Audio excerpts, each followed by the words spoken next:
dos, tres, cuatro, cinco, seis, siete, ocho. Uno, dos, tres. Hola amigos, it's 2025 and what I want to do today is share with you my lesson plans for my level 2 students.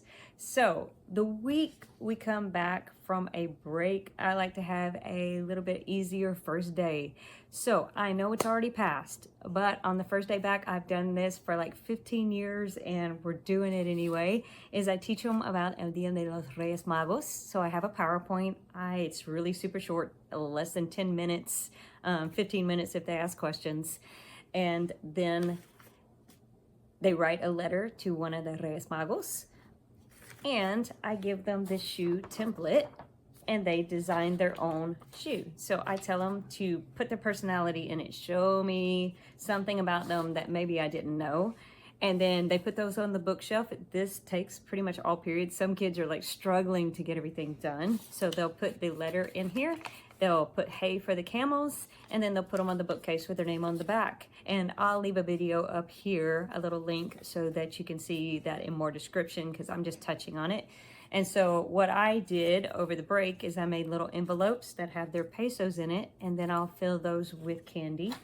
That will be our first day back. So we're having a 4-day week because Monday will be professional development for us and give us time to catch up on our grades. So that's actually Tuesday that we do that. Wednesday, I'm going to teach them about Preterite AR verbs. So I have a PowerPoint and then I have a notes page where they can follow along. And once they're done with that, there will be a Google Forms worksheet for them to do. So it's just good practice for them. And then on the third day, this is one of those lessons I love. I love to introduce my vocabulary in different ways so that there's variety, so that I can reach every single student. And I just want to make it memorable as much as I can. So with this one, I drew pictures of all of the vocabulary words in this section. So I break my sections down into smaller chunks. I try to keep it between 20 and 30 words for each week. So what I'm going to do is put them in groups of 4. I'm going to give them the vocabulary list with the Spanish but no English. And then on their groups of 4, each one of the desks will have a picture.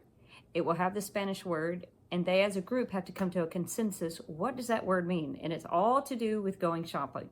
So they all have to come to a consensus, write down the English. I kind of monitor to see where they are, and then they change groups. So I have the groups numbered. They follow in order of the groups, so they get all of the vocabulary words.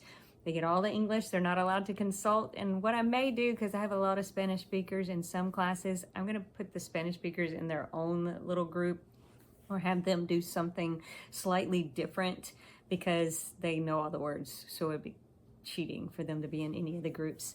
So once I have them separated, then all of the groups walk through, and then at the end we go over what they mean, and sometimes they give a prize for the group that got the most right without any help. So that's why I separate the Spanish speakers. I may make them monitors or some other little job where that they will enjoy, or I may have them do something different with clothing altogether. And then on Friday, the last day, what I'm doing with all of my classes is we are writing goals for the new year. So I have made 2 versions of the SMART goals. I made the Spanish version and the English version, SMART and then Metas. It's the same acronym, it's just different languages, so I had to put it in a different order. So it walks students through how to write a goal that they can accomplish.